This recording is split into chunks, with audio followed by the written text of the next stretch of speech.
आज आहे 30 सप्टेंबर. 30 सप्टेंबरला आपल्याला आज महाअष्टमी आहे. तर महाअष्टमी आणि महानवमी हे खूप महत्त्वाचे दिवस असतात.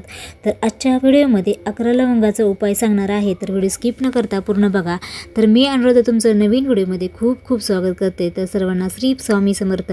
तर बघा, आपल्याला 11 लवंगाचा उपाय आजच करायचा आहे. महाअष्टमी म्हणजे बघा, आता आपल्याला नवरात्रीमध्ये महाअष्टमी आणि महानवमी खरंच खूप महत्त्वाचा असतो. बघा, या दिवशी बघा हवन केले जाते, कन्यापूजन केलं जातं. बघा, कोणी कुंकुमार्चन केलं जातं. बघा, आपल्या दुर्गाष्टमी आणि नवमी हे खरंच खूप महत्त्वाचं मानलं जातं. म्हणूनच या दिवशी आपल्याला उपाय करायचा आहे. बघा, आणि खरं तर तुम्ही जी काही हवन तर नक्कीच करायचं आहे. बघा, तुम्ही दुर्गाष्टमीला करू शकता किंवा तुम्ही आज किंवा उद्या करू शकता. तर हवन करणे खरंच खूप अत्यंत महत्त्वाचं आहे. तर हवन नक्कीच करा. बघा, तुमच्या घरामध्ये घटस्थापना असो किंवा नसो तर हवन करायचंच आहे. तर बघा, आपल्याला दुर्गा सप्तशतीचे पारायण तुम्ही करत आहोत, खूप छान सेवाही करतात. तर तुमच्या नवरात्रीमध्ये आतापर्यंत कोणती सेवा नसेल झाली तर या 2 दिवशी नक्कीच सेवा करा. जितके जास्तीत सिद्धगुंजिका स्तोत्र मंत्र आपलं नवरणव मंत्र नक्कीच म्हणा, कारण प्रभावी मंत्र आहे. तर ते नक्कीच पठण करायचं आहे. तर बघा, आपल्याला 11 लवंगाचा उपाय करायचा आहे. तर ते उपाय करताना आपल्याला बघा, सर्वप्रथम आपल्याला जी काही श्रीयंत्र आहे आपल्याकडे किंवा मूर्ती असेल, आता तुमच्याकडे बघा, आता मूर्ती म्हणजे कुठलीही देवीची मूर्ती असली तरी चालते. बघा, आता आपल्याकडे घट नसले तरी तुम्ही ही उपाय करू शकता. हे उपाय कोणीही करू शकता. बघा, शक्यतो महिलांनी केलं तर अतिउत्तम.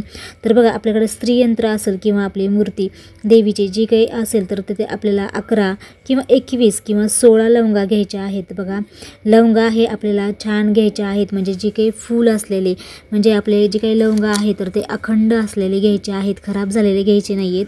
तर ते व्यवस्थित असावे. बघा, आपल्याला हा उपाय मासिक धर्म जर कुणाला असेल तर नाही करता येईल किंवा सुतक असेल तर ते तुम्हाला हा उपाय आजच्या दिवशी करता येणार नाही. तर बघा, आपल्याला लवंगाचं अर्चन करायचं आहे. जसं आपण कुंकुम अर्चन करतो म्हणजे श्रीयंत्रावर किंवा आपल्या म्हणजे देवीच्या मूर्तीवर, लक्ष्मी मूर्तीवर, तर आपण त्याचं आपल्याला अर्चन करायचं आहे, म्हणजे लवंगाचं अर्चन करायचं आहे. बघा, लवंग हे महालक्ष्मीला खूप प्रिय असतं. तर त्याच्यामुळेच आपण लवंगाचा हा उपाय आज करणार आहोत. तर आजच्या दिवशी नक्कीच तुम्ही करायचा आहे. बघा, हा अष्टमीला केलेला खरंच अत्यंत प्रभावी मंत्र आपला प्रभावी उपाय आहे. तर अष्टमीलाच करायचा आहे. तर बघा, आपल्याला हे 11, 21, 16 अशा प्रकारे तुम्हाला जसे हवे आहेत तसे घ्यायचे आहे. तुम्ही 11 घेऊ शकता, 21 घेऊ शकता, 16 पण घेऊ शकता. तर बघा, जर ते लवंगा जर घेताना आपल्याला 11 किंवा 21 आणि 16 अशा प्रकारात आपल्याला घेऊनच बसायचं आहे. बरं, तुम्ही 11 घेऊन बसला तर 11 घेऊन बसायचे आहेत आपल्याला, पण ते व्यवस्थित लवंगा असाव्या आणि लवंगाचं फूल आपल्याकडे असायला हवं आणि देठ जी आहे तर ते मूर्तीकडे असावं किंवा स्त्रियंत्राकडे असावं. तर तुम्ही एका ताटामध्ये श्रीयंत्र ठेवायचं आहे. त्याच्यावर आपल्याला हे अर्चन करायचं आहे. बघा, अर्चन करताना आपल्याला साधा नवार्णव मंत्र म्हणायचा आहे. ओम ऐं ह्रीं क्लीं चामुंडाय विच्चे नमो नमः असं शेवटी म्हणायचं आहे. जेव्हा आपण नमो नमः म्हणतो तेव्हा आपल्याला 1 लवंग आहे तर ते अर्चन करायचं आहे, म्हणजे आपलं अर्पण करायचं आहे त्या श्रीयंत्रावर. तर तसं आपल्याला ओम ऐं ह्रीं क्लीं चामुंडाय विच्चे नमो नमः म्हटलं की 1 लवंग अर्चन करायचे.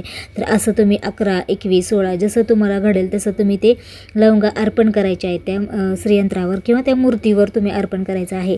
तर खूप छान प्रभावी मंत्र आहे. तर तुम्ही हा उपाय नक्कीच आजच्या दिवशी नक्कीच करा, कारण आजच्या दिवशी केलेले खरंच उपाय खरंच खूप प्रभावी असतात. 100% खूप प्रभावी आहे. तुम्ही नक्कीच करून बघा आणि त्याचा जी काही तुमच्या प्रभाव पडेल ना, तर ते खरं तुमची आर्थिक परिस्थिती नक्की सुधारेल आणि तुम्हाला नवरात्रीमध्ये या सेवेचं फळ नक्कीच मिळणार आहे.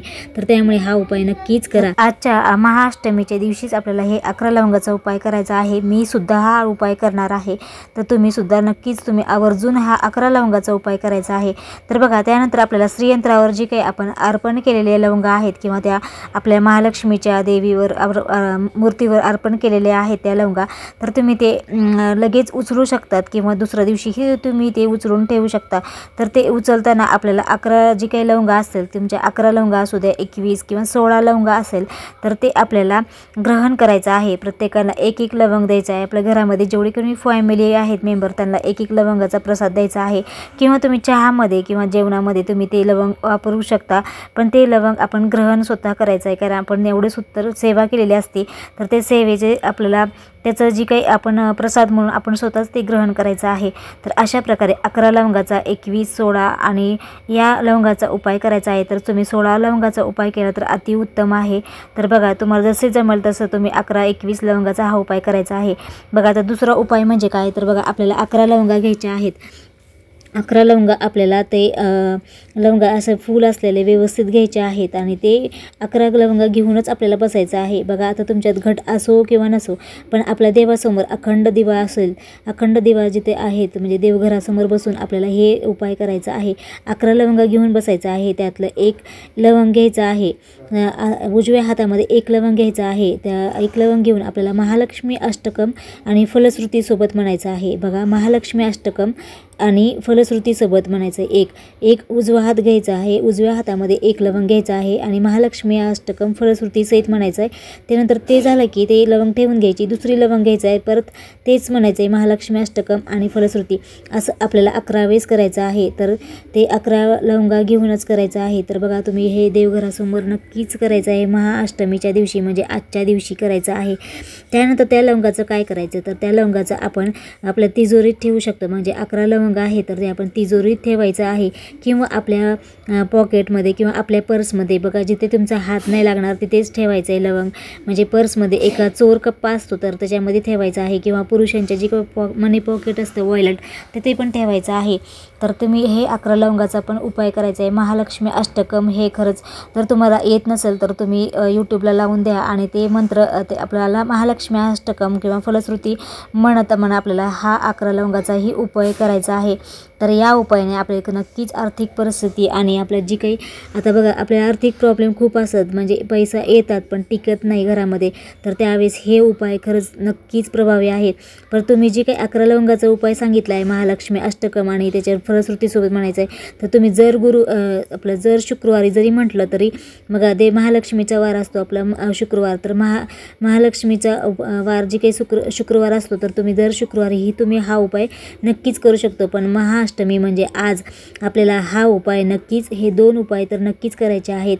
तर बघा आपल्याला आज महाअष्टमी आहे तर आपल्याला रात्री एक भीमसेनी कापुरासोबत आपल्याला 5 किंवा 7 असे लवंगा आपल्याला जाळायचे आहेत आणि ते पूर्ण घरभर फिरवायचं आहे। पूर्ण जिथं तुमचे 2 रूम 3 रूम किती पण रूम असेल तेवढ्या रूममध्ये सर्व ठिकाणी फिरवायचं आहे। आणि खरंच या उपायाने खरंच तुम्हाला जे नक्की तुम्हाला परिणाम दिसणार आणि खूप प्रभावी आहे। तर आजच्या महाअष्टमीच्या दिवशी हे 2 नक्कीच करायचे आहेत। बघा या उपायाने आणि मी स्वतः अनुभवलेला आहे खरंच खूप, आणि हे महिलांनी जर केलं तर खरंच खूप चांगलं आहे। तर आपली आर्थिक परिस्थिती नक्कीच चांगली होईल आणि जी काही घरामध्ये लक्ष्मी येईल ते टिकून राहील आणि आपल्या घरामध्ये अखंड लक्ष्मीचा वास सूक्ष्म स्वरूपात नक्कीच राहील। आणि आपल्या नवरात्रीमध्ये आतापर्यंत जे काही सेवा नाही झाली असेल तर त्या 2 दिवसामध्ये खरंच खूप छान सेवा करा, कारण जेव्हा महाअष्टमी आणि महानवमी हा खरंच खूप अत्यंत महत्त्वाचा असतो सेवेसाठी, तर त्यामुळे सेवा खूप छान करता आणि करायची आहे। ही पण सेवा नक्कीच करा। तर आजच्या व्हिडिओमध्ये मी नक्कीच सांगण्याचा प्रयत्न केलेला आहे। तर आजचा व्हिडिओ आवडला असेल तर नक्कीच चॅनल लाईक करा, शेअर करा, सबस्क्राईब करा। तर अशा छानशा व्हिडिओमध्ये पुन्हा भेटूया, तोपर्यंत सगळ्यांना श्री स्वामी समर्थ।